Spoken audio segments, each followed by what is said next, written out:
Hi friends, ಹೇಗಿದ್ದೀರೆಲ್ಲರೂ? ಇವತ್ತು ಮಧ್ಯಾಹ್ನ ನನ್ನ ಫ್ರೆಂಡ್ ಅವಳು ಫೋನ್ ಮಾಡಿಬಿಟ್ಟು ಬರೋಕ್ಕೆ ಹೇಳಿದ್ಲು. ಆ್ಯಕ್ಚುಲಿ ಏನಕ್ಕೆ ಕರಿತಾ ಇದ್ದಾಳೆ ಅಂತ ಗೊತ್ತಿಲ್ಲ, ಏನೋ ಸಸ್ಪೆನ್ಸ್ ಇದೆ, ಸರ್ಪ್ರೈಸ್ ಇದೆ ಅಂತೆಲ್ಲ ಹೇಳ್ಬಿಟ್ಟು ಕರೆದ್ಲು. ಅದಕ್ಕೆ ಹೋಗಿ ಬರೋಣ ಅಂತ ನಾನು ಮಧ್ಯಾಹ್ನ ರೆಡಿ ಆಗ್ತಿದ್ದೆ. ಆಯಿತಾ, ರೆಡಿಯಾಗಿ ಹೊರಟೆ. ನಾನು ಆ್ಯಕ್ಚುಲಿ ಇಂದ ಟೈಮು ಅಂತೆಲ್ಲ ಕರೆಕ್ಟಾಗಿ ಏನು ಹೇಳಿಲ್ಲ ಅವಳಿಗೆ. ನಾನಿಲ್ಲಿ ಸ್ವಲ್ಪ ಕೆಲಸ ಎಲ್ಲ ಮುಗಿಸ್ಕೊಂಡು ರೆಡಿಯಾಗಿ ನಾನು ಇಲ್ಲಿಂದ ಹೊರಡೋ ಅಷ್ಟಿಗೆ ಇಷ್ಟೊತ್ತಾಯಿತು. ಪಾಪ ಅವಳಿಗೆ ಅಲ್ಲಿ ಕಾಯ್ಕೊಂಡಿರ್ಬೋದು. ಯಾಕೆಂದರೆ ನಾನು ಆ್ಯಕ್ಚುಲಿ 12 ಗಂಟೆಯಿಂದ ಹೇಳಿದೆ, ಈಗ 12 ಗಂಟೆ ಎಲ್ಲ ಆಗೋಗಿದೆ ಟೈಮು. ಅದಾದಮೇಲೆ ನಾನು ಹೆಂಗೋ ರೆಡಿಯಾಗಿ ಆಚೆ ಬಂದು ಡೋರ್ ಲಾಕ್ ಮಾಡ್ಕೊಂಡು ಹೊರಡಬೇಕು. ಈಗ ಆ್ಯಕ್ಚುಲಿ ನನಗೆ ನನ್ನ ಚಿಕ್ಕವನು ಬರೋದಕ್ಕಿಂತ ಮುಂಚೆ ವಾಪಸ್ ಬರಬೇಕು. ಇಲ್ಲೇ ಟೈಮು 12 ಗಂಟೆ ಮೇಲೆ ಆಗಿದೆ.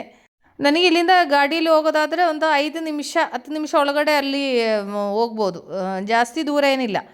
ಅದಕ್ಕೆ ನಾನು ರೆಡಿಯಾಗಿ ಕೆಳಗಡೆ ಬಂದು ಈಗ ಗಾಡಿ ತೊಗೊಂಡು ಹೆಲ್ಮೆಟೆಲ್ಲ ಹಾಕ್ಕೊಂಡು ಈಗ ಹೊರಡ್ತಾ ಇದ್ದೀನಿ. ಇಲ್ಲಿಂದ ಸ್ವಲ್ಪ ದೂರನೇ, ಬೇಗ ಅಲ್ಲಿ ರೀಚ್ ಆಗುತ್ತದೆ.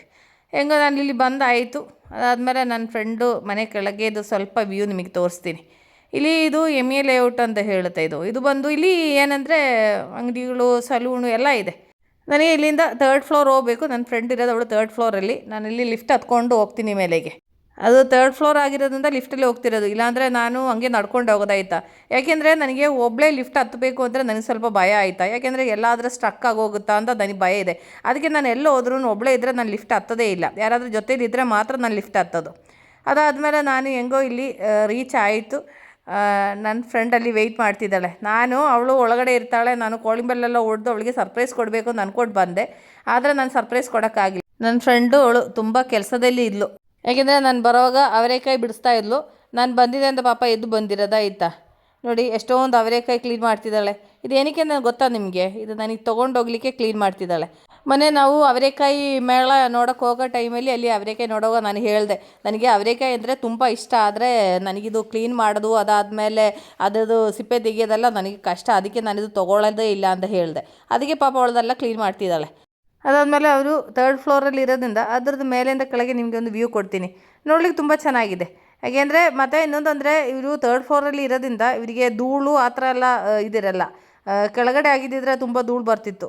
ನಾನು ಸುಮ್ಮನೆ ನನ್ನ ಫ್ರೆಂಡ್ ಹತ್ರ ಬಂದಿದ್ದೆ ಅಲ್ಲ, ಅದಕ್ಕೆ ಸುಮ್ಮನೆ ನಿಮಗೊಂದು ಚಿಕ್ಕದೊಂದು ವ್ಯೂ ನಾನು ಶೇರ್ ಮಾಡ್ತಿರೋದು ಆಯಿತಾ. ಅವಳು ನನಗೆ ತೊಗೊಂಡೋಗ್ಲಿಕ್ಕೆ ಬೆಳಗ್ಗೆ ಸಾಂಬಾರು ಮಾಡಿದ್ದು ಮಿಕ್ಕಿದ್ದು ಅವರೆಕಾಯಿ ತೆಗೆದಿಟ್ಟಿದ್ದಾಳೆ. ಅದಾದಮೇಲೆ ಈಗ ಕ್ಲೀನ್ ಮಾಡ್ತಿದ್ದಾಳೆ ತೊಗೊಂಡೋಗ್ಲಿಕ್ಕೆ. ನಾನು ಬರೋದಕ್ಕಿಂತ ಮುಂಚೆ ಕ್ಲೀನ್ ಮಾಡಿ ಮುಗಿಸ್ಬೇಕು ಅಂತ ಅಂದ್ಕೊಂಡ್ಲಂದೆ.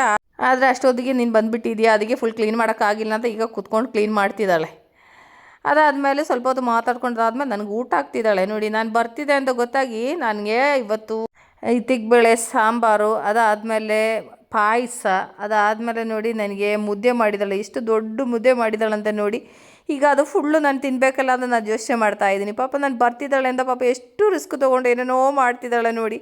ಅಂದರೆ ನನಗೆ ಖುಷಿ ಏನಂದರೆ ಬೇರೆ ಏನಿಲ್ಲ, ನಮ್ಮ ಇಷ್ಟ ನಮ್ಮ ಆಸೆ ಏನಂತ ಗೊತ್ತಾಗಿ ನಮಗೆ ಈ ಥರ ಎಲ್ಲ ಮಾಡಿಕೊಡೋಕ್ಕೆ ನಮಗೆ ಫ್ರೆಂಡ್ಸ್ ಇದ್ದಾರಂದರೆ ಅದೇ ನಮ್ಮ ಲೈಫಲ್ಲಿ ಅದೊಂದು ಲಕ್ ಅಲ್ವಾ. ಯಾಕೆಂದರೆ ಎಲ್ಲರಿಗೂ ಸಿಗೋವಂಥ ಒಂದು ಇದಲ್ಲ. ಯಾಕೆಂದರೆ ನನಗೆ ಆ ಥರ ಇದರಲ್ಲಿ ದೇವರು ನನಗೊಂದು ಒಳ್ಳೆಯ ಫ್ರೆಂಡ್ ಕೊಟ್ಟಿರೋದಕ್ಕೆ ನಾನು ದೇವರಿಗೆ ಥ್ಯಾಂಕ್ಸ್ ಹೇಳಬೇಕು ಫಸ್ಟು. ಅದಾದಮೇಲೆ ಇದ್ರ ಜೊತೆಲಿಗೆ ಅನ್ನ ತಿನ್ನಬೇಕು ಅಂತ ಹೇಳ್ತಿದ್ದಾಳೆ. ಅದಾದಮೇಲೆ ನನಗೆ ಮನೆಗೆ ತೊಗೊಂಡೋಗ್ಲಿಕ್ಕೆ ಏನೆಲ್ಲ ತೆಗೆದಿಟ್ಟಿದ್ದಾಳೆ ಅಂತ ನೋಡಿ. ಅವರೆಕಾಯಿ 2 ಥರ ಅವರೆಕಾಯಿ, ಎಳೆದು, ಅದಾದಮೇಲೆ ಸ್ವಲ್ಪ ಬೆಳೆದಿರೋದು, ಅದಾದಮೇಲೆ ನನಗೆ ರಾಗಿ ಹಿಟ್ಟು, ಅದಾದಮೇಲೆ ಅವರೆಕಾಳು ಸಾಂಬಾರು, ಇತ್ತಿಗೆ ಸಾಂಬಾರು ಮಾಡಿರೋದು ಸಾಂಬಾರು, ಇದೆಲ್ಲ ನಾನು ತೊಗೊಂಡೋಗ್ಲಿಕ್ಕೆ ತೆಗೆದಿಟ್ಟಿದ್ದಾಳೆ. ಅದಾದಮೇಲೆ ಇದು ಫ್ರೈ ಮಾಡೋದು ಹೇಗೆ ಅಂತ ನನಗೆ ಅದೇ ಹೇಳ್ಕೊಡ್ತಿದ್ದಾಳೆ. ಅದು 2-3 ಪಾತ್ರೆಯಲ್ಲಿ ನನಗೆ ಅವರೆಕಾಯಿ ಇಟ್ಟಿದ್ದಾಳೆ. ನನಗೆ ಈ ಒಂದು ವಾರ ಪೂರ್ತಿ ನಾನು ಅವರೆಕಾಯಿ ತಿನ್ಕೋಬೋದಾಯ್ತಾ. ಅದಾದಮೇಲೆ ಊಟ ಎಲ್ಲ ಮಾಡಿಕೊಂಡು ಸ್ವಲ್ಪ ಹೊತ್ತು ಕೂತ್ಕೊಂಡು ಮಾತಾಡಾದ್ಮೇಲೆ ನಾನು ವಾಪಸ್ ಹೊರಟೆ ಆಯಿತಾ. ಫ್ರೆಂಡ್ಸ್, ಅವಾಗ ನಾನು ಈ ವಿಡಿಯೋಲಿ ವೈಂಡಪ್ ಮಾಡ್ತಾಯಿದ್ದೀನಿ. ಸುಮ್ಮನೆ ನನ್ನ ಖುಷಿಯಾದಂಥ ವಿಷಯ ನಿಮಗೆ ಶೇರ್ ಮಾಡೋದಂದಷ್ಟೇ. ಹೊಸ ವೀಡಿಯೋಗೆ ಸಿಗೋ ತನಕ ಟೇಕ್ ಕೇರ್, ಬಾಯ್.